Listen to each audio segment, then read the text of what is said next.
వినబడునట్లు అబ్రహాముతో చెప్పిన ప్రత్యుత్తరమేమనగా, అయ్యా, అట్లు కాదు, నా మనవి ఆలకించుము. ఆ పొలమును నీకిచ్చుచున్నాను, దానిలోనున్న గుహను నీకిచ్చుచున్నాను, నా ప్రజల ఎదుట అది నీకిచ్చుచున్నాను. మృతి పొందిన నీ భార్యను పాతిపెట్టుమనెను. అప్పుడు అబ్రహాము ఆ దేశపు ప్రజల ఎదుట సాగిలపడి, సరే కాని నా మనవి ఆలకించుము. ఆ పొలమునకు వెల ఇచ్చేదని, అది నా యొద్ద పుచ్చుకొనిన ఎడల మృతి పొందిన నా భార్యను పాతిపెట్టెదనని ఆ దేశ ప్రజలకు వినబడునట్లు ఎఫ్రోనుతో చెప్పాను. అందుకు ఎఫ్రోను, అయ్యా, నా మాట వినుము. ఆ భూమి 400 తులముల వెండి చేయును. నాకు నీకు అది ఎంత?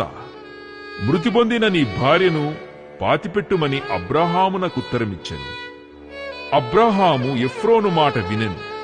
కాబట్టి హేతు కుమారులకు వినబడునట్లు ఎఫ్రోను చెప్పిన వెల అనగా వర్తకులలో చెల్లు 400 తులముల వెండి అబ్రహాము తూచి అతనికిచ్చెను.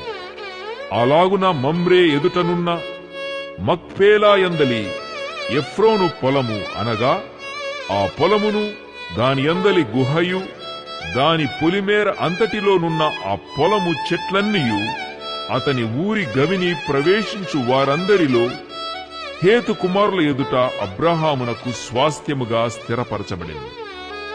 ఆ తరువాత అబ్రహాము కనాను దేశములో హెబ్రోనను మమ్రే ఎదుటనున్న మక్పేలా పొలము గుహలో తన భార్య అయిన శారాను పాతిపెట్టెను.